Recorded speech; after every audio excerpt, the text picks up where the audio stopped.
Assalamualaikum warahmatullahi wabarakatuh. Salam guru penggerak, tergerak, bergerak, dan menggerakkan. Pada kesempatan ini, saya, Arif Arba'i, ingin memaparkan koneksi antar materi modul 1.1 dengan modul 1.2.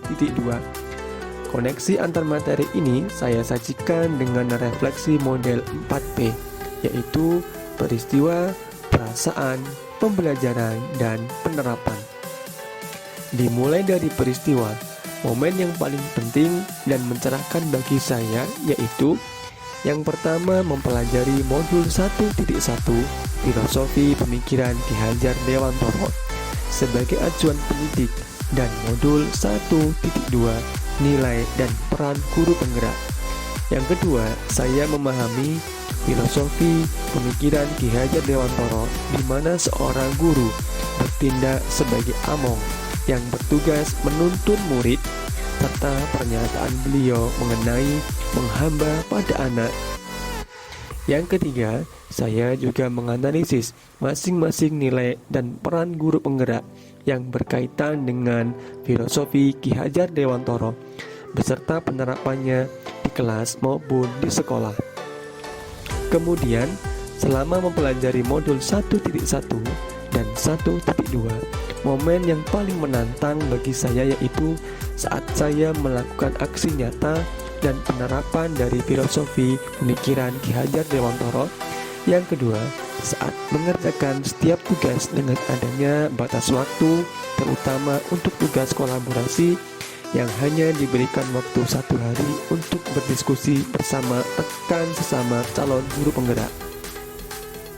Selanjutnya, untuk kaitan modul 1.1 dan 1.2 yang saya pahami adalah pada modul 1 dijelaskan mengenai filosofi pemikiran Ki Hajar Dewantoro bahwa pendidikan sejatinya adalah menghamba pada anak, di mana pendidikan haruslah berorientasi pada siswa untuk tumbuh kembangnya sesuai dengan minat dan bakatnya.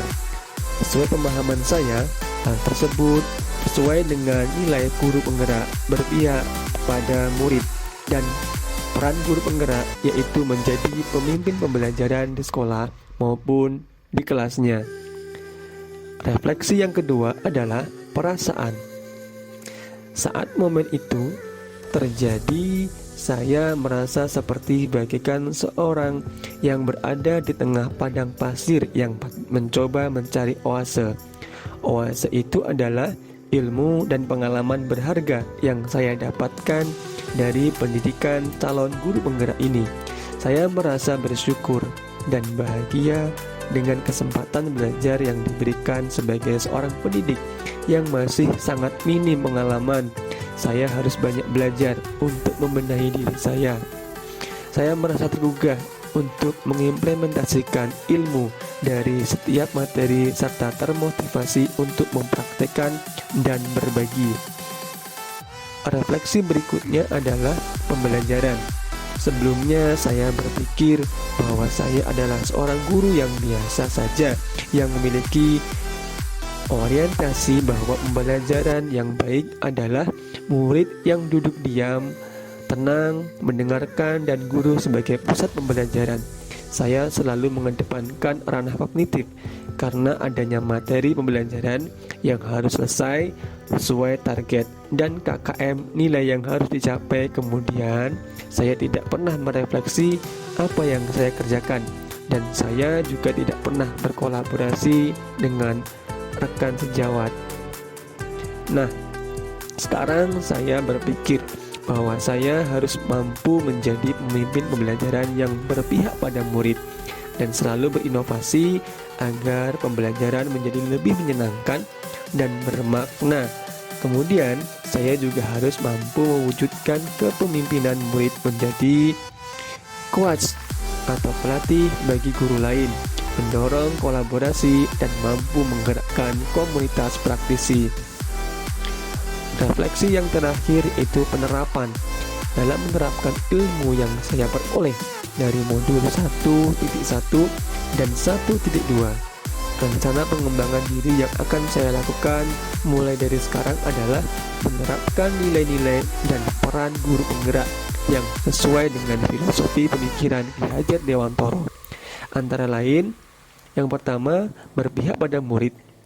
Sebagai pendidik, saya bersikap among dan menuntun siswa sesuai minat dan bakatnya agar mereka bisa meraih cita-citanya. Dan yang kedua, saya akan lebih inovatif, yang tertantang untuk menciptakan hal-hal baru, baik itu metode maupun media pembelajaran yang sesuai dengan kebutuhan siswa, serta tidak berhenti untuk berkarya. Yang ketiga, saya akan menjadi pendidik yang reflektif dengan selalu berpikir terbuka dan bertanya pada diri akan kelemahan dan kelebihan saya agar mampu memperbaiki ekosistem pendidikan. Dan yang keempat, saya juga akan menjadi guru yang mandiri, di mana saya memiliki inisiatif untuk bergerak dan memiliki motivasi diri. Kemudian saya akan menjadi guru yang memiliki nilai kolaboratif, di mana saya harus mampu menggerakkan dan bekerja sama dalam komunitas praktisi. Yang terakhir, saya juga akan mengikuti pelatihan-pelatihan untuk meningkatkan kompetensi saya sebagai seorang pendidik. Demikian pemaparan koneksi antar materi dari modul 1.1 dan 1.2. Dari saya mohon maaf jika ada kesalahan dalam penyampaian, dan terima kasih. Assalamualaikum warahmatullahi wabarakatuh.